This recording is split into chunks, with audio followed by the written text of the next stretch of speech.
Hola, hola, welcome. Welcome to Walking the Path. Okay, sorry, I just had to get something set up. Welcome to Walking the Path. How's it going? Welcome.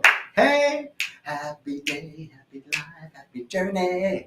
Welcome to Walking the Path. I'm so grateful to be here with you. Thank you for joining us. I just want to tell you a little bit about what's going on at Rythmia this week. What's going on at Rythmia? Taita Juanito's here. Woohoo! Taita Juanito's in the house. Okay, who's Taita Juanito? Only like one of the most amazing keepers of the medicine that you'll ever meet. Comes from generations of keepers of the medicine, and he's here 25 times a year at Rythmia. This is our lineage that when we jump in, this is, hey, what's up, everybody? Hello, welcome. So what's happening at Rythmia is amazing transformation. People are letting go of anything that's keeping them from being free. People are releasing old patterns and seeing new possibilities in their life when they come together and realize that the only thing that they were ever lacking was lack itself, right? The only thing that they were lacking is a sense of separation. A sense of separation. Hey, let's see. Donna here from Calgary. It's great to be with you. Hey, Donna from Calgary. Great to see you. Welcome. Hey, everybody. Hey, Maria Felicia Kelly. What's up? Good to see you. I love it. So great to have you all here. So today's topic, the mind-blowing power of imagination. Okay. Mind-blowing power of imagination. Here's the deal. We have this technology within us that's one of the most ancient technologies, one of the most basic and simple things that we can do that are super, super powerful. Day Tim, what's up? Great to see you. So that technology is our imagination. It is the most powerful thing that we can use. Now, there's lots of different techniques. What I want to share with you is some science behind the power of the imagination and why it's important that you're taking a few minutes every day to dream about the life that you want, to dream about the ways that you want to be acting, to dream about the things that you want to be doing, to dream about who you want to be. What are the qualities that you want to have in your life? Take a minute every day and do a little breath work and then visualize. Visualize your future. Visualize what you want coming to you. Now, I'm going to give you the breath technique. I'm going to give you how to visualize. But wait, there's more. If you order now, no.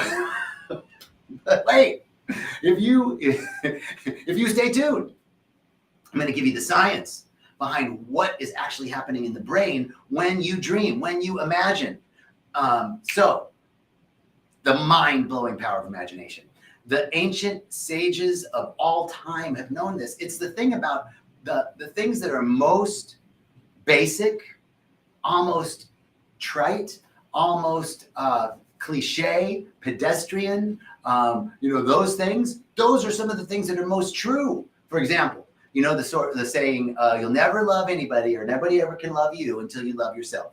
Guess what? That's true. That's true. It's like the most basic self-help thing that anybody could ever say. We all know that, right? But wait till you start loving yourself. Whoa, it's a whole different thing. I'm just starting to really love myself, right? Like, really. And it's out picturing in habits, changing habits. Like all these habits, all these behaviors are starting to change, are starting to unravel because I'm starting to love myself.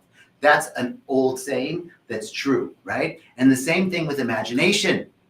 Imagination is, everybody knows about a vision board. Everybody knows about using your, visualizing, seeing yourself doing that. Those are all cliches, right? But it's so powerful. I'm going to give you an example.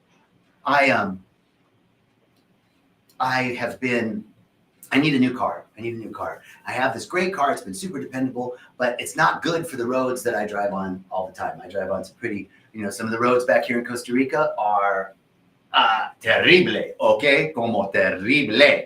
So I need a different car for the roads that I drive on. And I have this car, and there's a couple of logistic things. I got to sell this car, and then I get the money for that car, and then I need to get some more money and put those two pieces of money together and get a new car, right? And so I started doing this visualization every morning after my meditation, just taking a few moments while I'm still in that beautiful space to visualize some things. One of the things that I've been visualizing is a car. And I didn't know what the car looked like. So I just visualized what it would be like, driving in this car that doesn't make noise. Because my car, the car that I currently drive, it sounds like things are actively falling off as I'm driving down the road, right? It's just everything shaking because it's, such a bumpy road. So I'm visualizing myself driving in this car that doesn't make any noise and it's handling the road. And I've got, just all, not the specifics. I didn't know what the car looked like, but the way I was feeling in this car. That's all I'm doing. And then I've been doing this for a couple weeks. And I started to look at some cars on, online and what's available. Hey, everybody, welcome, come on in. Started looking at what's available. And I wasn't having, good luck, wasn't seeing things. And out of the blue, one of the people that worked with me said, I heard you're looking to sell your car. I said, yeah. He goes, I'm looking to sell my car too. And I said, oh, okay, good. We're both looking to sell our car. He goes, no, but I have a really good car and I need to sell it because I'm building a house and I need some extra money to build the house. So I'd be willing to take your car in exchange for my car plus a little extra cash. So that just took care of everything. It took care of me having to sell my car or get the money and then not have a car for a while. And this car is a perfect car. So the power of visualization, the mind-blowing power of your imagination. Why does it work? Why does it work? There's a couple of studies that have been done that are really interesting. The first study I got from Dr. Joe Dispenza. He talks about this it's called the piano study. And they took two groups of people that had never studied the piano before, never played. One group did piano exercises for 2 hours a day for 5 days, in a row. And the other group just watched the group. They just watched the group doing the piano exercises. And they measured the brain, areas of the brain, the regions of the brain that would be affected by these exercises before and after. What they found is that both groups showed the same development of brain circuitry, neural pathways, etc., in the brain. So the people that actually did the exercises and the people that just watched, the same areas of the brain had the same growth, the same new regions of the brain, the same brain circuitry for both groups were developed. So that shows us that the brain doesn't know the difference between external things that are happening, like practicing the piano, or watching or imagining. Not only that, but the group that didn't do the exercises, that just watched, at the end of the period, they were able to do the exercises having never done it before. So this means that the brain has the capacity to preload our experiences and prepare the body to take action when the opportunities arise for those things that we're visualizing. The second study is a group, they took two groups of people in their late 60s, and they had one group go to this retreat. And at the retreat, they had everything just like it was when they were kids. Like the TVs were the same, the radios were like old school stuff. They had magazines and newspapers from that time, from the 50s. They had the food and sort of like the clothing, and everything was just like it was when they were kids, right? And then the next group went on a retreat, same age group, and they just reminisced about the past. They just thought about the past and talked about it. And then they measured their vital signs, and the group that lived like they were kids again had all their vital signs were so strong, much stronger than the group that just talked about it, just thought about it. So really feeling that, what that study says is that really feeling like, they weren't back in the 50s, but they really felt like they were. Really feeling what you're imagining is the second piece of this. This is such cool science that's coming out that shows that the brain begins to prepare the body to receive that which you are looking for. It matches the spiritual principle that what you are seeking is seeking you. What you want wants you back. That's the truth. So, the mind-blowing power of imagination. This is something that we can all do. I'm playing now. and visualizing, how do I want to react? I can become pretty reactive in situations. So I'm visualizing myself being responsive, being calm, visualizing myself getting up in the morning at 4:30 so I can do my practice at 5. I'm visualizing myself writing the book that I, want to write. I'm just playing and seeing and preloading. I even visualize how I want my day to go. And so the idea is that we have this amazing powerhouse of our mind that can prepare us to receive that which we are looking for. And that through the power of imagination, not only are we preparing ourselves physically to receive it, but we're having an effect on the external world. Our thoughts have an effect on the external world. So not only are we preparing ourselves, but we are preparing the world to provide for us what we're looking for. This is part of what I think of as the exchange between energy and matter. There is an energetic exchange between energy and matter, and our thoughts affect the material world every day.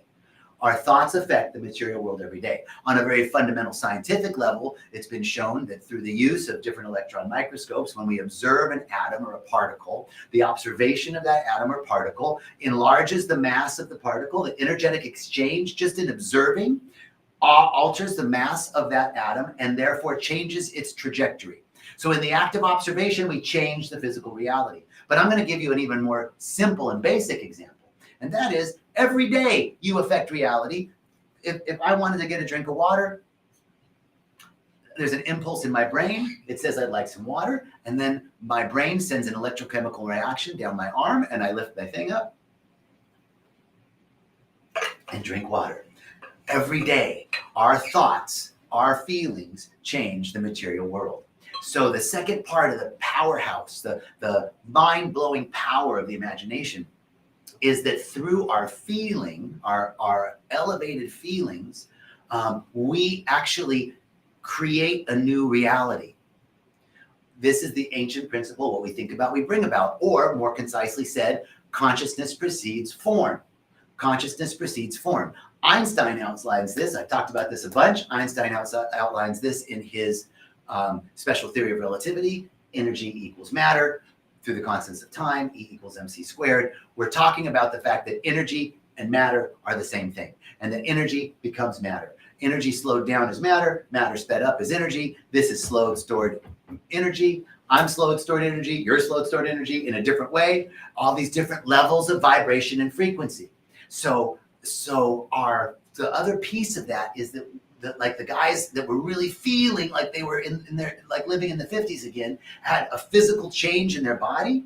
The feeling of it is super important, so that while you're visualizing, you want to be visualizing and feeling what it would be like to be courageous, what it would be like to be disciplined, what it would be like. How would you be feeling if you were getting up and doing your practice, if you were taking that extra half hour and reading or writing or exercising, what it would be like if you were responsive to your kids instead of reactive, what it would be like if you were positive and open and available in your work environment and not triggered by that guy next door to you that just, he drives you crazy, right? How would it be? How would you be? Who would you be? This prepares the mental pathways in our mind, the neural pathways in our mind, and that is sending out an energetic signal into the electromagnetic field that is all around us. And as we shift things in consciousness, they shift in the physical reality. Consciousness precedes form. This is based on a fundamental assumption that's contradictory to what I think most people believe. Now, I am a firm believer in a lot of the truths of evolution. However, evolution seems to presuppose that consciousness emerged from matter. Meaning, like, we were creepy crawlies, we were amoebas, then we were creepy crawlies, then we became, primates, and then eventually got to humans with a reflective consciousness. That somehow consciousness emerged out of matter.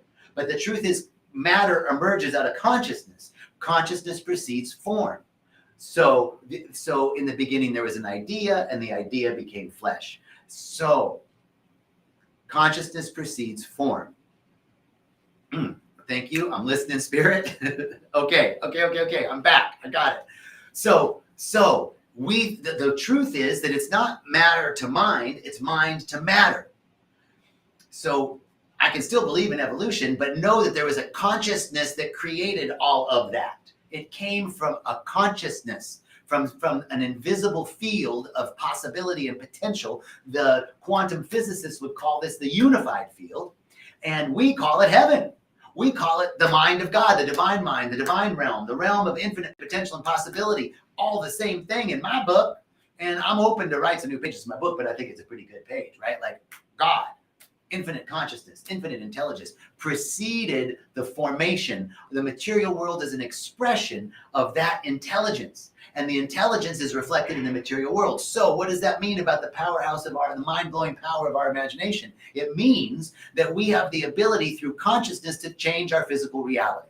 So we're visualizing things. We're actually creating neural pathways in our minds so that we're able to accept that which we are creating, and then we're sending out vibratory signals into the creative medium, otherwise known as the universe, the mind of God. We're sending information, feeling tone packets of vibration and frequency. We're sending that out into the field, and the field matches that vibration.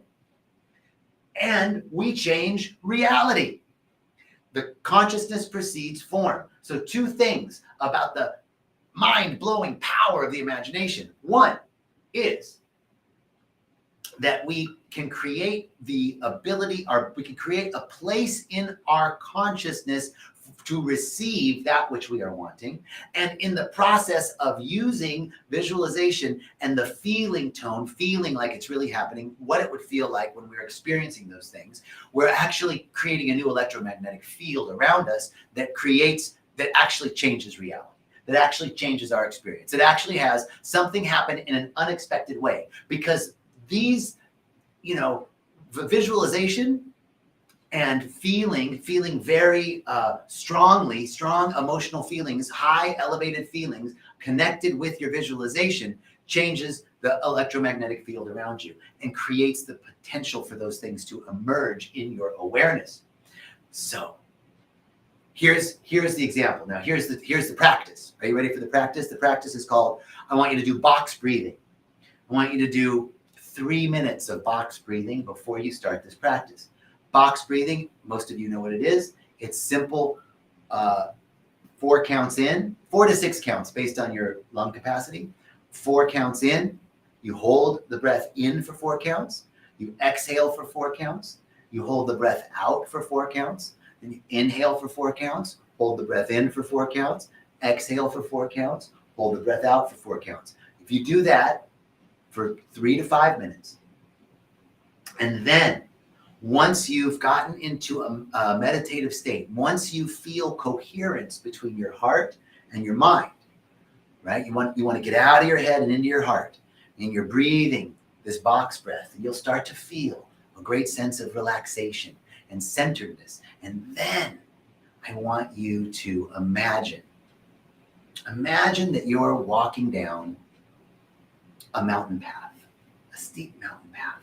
And it's this beautiful canyon that you're walking down this path, and you're going down to the lower regions, and you come across this lake. As you're walking down the path, you come to the valley and you see a lake, and the lake is covered with beautiful lotus flowers, and you see all sorts of exotic flowers and trees around the lake, and the lake is so still that it's mirroring back to you everything that's being reflected into it. And then you're going to stand in front of that lake, and you're going to cast images of what you want to experience, who you want to be, what you desire, what you deserve, how you want to be, your being. What qualities do you want evident and apparent in your life? You're going to visualize those things, and you're going to have fun with it. You're going to be like, oh my God, there's that car, there's that promotion, there's that beloved, there's that me acting at peace in the middle of controversy. There's me being responsive instead of reactive. There's me laughing with my kids or playing with my brothers and sisters. There's me having fun with my friends. There's me exercising at the gym. Whatever it is, you're feeling it. Oh, wow, I can see it. Oh, it feels so good. You're imagining this, and you're casting those images and the lake is reflecting them back to you. And you have a sense that there's special qualities to the water in this lake that provide to you everything you need. And I want you to just play in the lake, standing at the edge of the lake, casting your images, and let the lake cast those images back, reflect back to you that which you are seeking. Do that. Pick something simple. Do it for 5 to 10 minutes a day. And then let me know what's going on in your life. Let me know what big changes are happening in your life, right? That's it. The powerhouse of the imagination. We know that we can create internal changes in our neurochemistry and the neural pathways of our brain by visualizing, and we know that we create external changes through the use of our mind and vibration and frequency to change through consciousness the material world. That is manifestation. So I'm so grateful and so thankful to be with you guys today. I'm so grateful and so thankful to have this opportunity. I'm grateful to Rythmia. I'm grateful to Jerry. I'm grateful to you. I'm grateful to God. I'm just grateful and wishing you, what am I wishing? That each of us, this is a full moon tonight, that on this full moon that we are so full of love for ourselves and for God and for all of life in all of its fullness, that we are willing to release in this great sense of joy. We're willing to release anything that holds us back from liberation, anything that keeps us from being fully self-expressed, being fully in joy, and living a life that we love, expressing our gifts and talents in the world and being a beneficial presence. That's what's going on tonight at the full moon. That's what's going on in our lives. Say, yes, I'm willing. Yes, I affirm. Yes, it is so. And now we say, and so it is. And now we say, so be it. Our hallelujah. Have a great day.